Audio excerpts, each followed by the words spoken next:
টানা বেশ কয়েকদিনের হামলা পাল্টা হামলা ও উত্তেজনার পর সম্প্রতি যুদ্ধবিরতিতে পৌঁছেছে ভারত ও পাকিস্তান। এরপর উভয় দেশের সামরিক কর্মকর্তারা নিয়মিত একে অপরের সঙ্গে যোগাযোগ রাখছেন এবং যুদ্ধবিরতির মেয়াদ বাড়াচ্ছেন।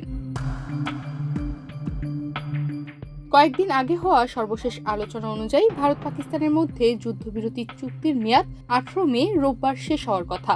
অনেকে ভেবেছিলেন যুদ্ধবিরতি হয়তো আজই শেষ হবে, তবে ভারতীয় সেনাবাহিনী বলছে পাকিস্তানের সঙ্গে যুদ্ধবিরতি চলবে। একই সঙ্গে এই যুদ্ধবিরতিকে মেয়াদহীন তথা কোনো মেয়াদ নেই বলেও জানিয়েছেন তারা। ভারতীয় বার্তা সংস্থা পিটিআই এর বরাতে রোববার এক প্রতিবেদনে এই তথ্য জানিয়েছে এনডিটিভি। প্রতিবেদন থেকে আরও জানা যায়, ভারত ও পাকিস্তানের মধ্যে গত 12 মে যে যুদ্ধবিরতির সিদ্ধান্ত নেওয়া হয়েছে তা এখনও শেষ হচ্ছে না, এমনই তথ্য জানিয়েছেন ভারতীয় সেনাবাহিনীর এক উচ্চপদস্থ সেনা কর্মকর্তা। তিনি জানিয়েছেন, যারা ভাবছেন এই বিরতি শুধু সাময়িক তাদের জন্য স্পষ্ট করে দিচ্ছি, ডিজিএমওদের আলোচনায় যে যুদ্ধবিরতির সিদ্ধান্ত হয়েছে তার কোনো নির্দিষ্ট মেয়াদ নেই।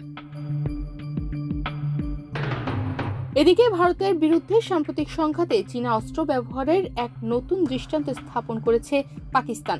দেশটির দাবি, তারা চীনের তৈরি J-10C যুদ্ধবিমান এবং PL-15 ক্ষেপণাস্ত্র ব্যবহার করে গত 7 মে ভারতের 5টি যুদ্ধবিমান ভূপাতিত করেছে। এর মধ্যে রয়েছে 3টি ফরাসি নির্মিত রাফাল এবং 2টি পুরনো রুশ নির্মিত যুদ্ধবিমান। পাকিস্তানের বিমান বাহিনী জানিয়েছে, 114টি যুদ্ধবিমানে অংশগ্রহণে এই সংঘর্ষ 1 ঘন্টারও বেশি সময় ধরে চলবে এবং এটি সম্পূর্ণরূপে দৃষ্টির বাইরে থেকে পরিচালিত হয়।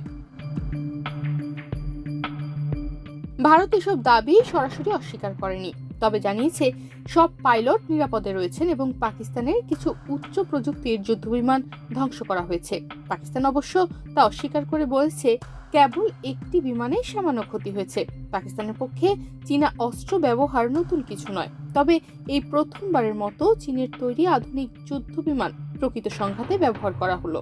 আর রাফালের জন্য এটি রণক্ষেত্রে প্রথম ক্ষতির ঘটনা হিসেবে বিবেচিত হতে পারে। তনিমা রহমান, বাংলাদেশ প্রতিদিন।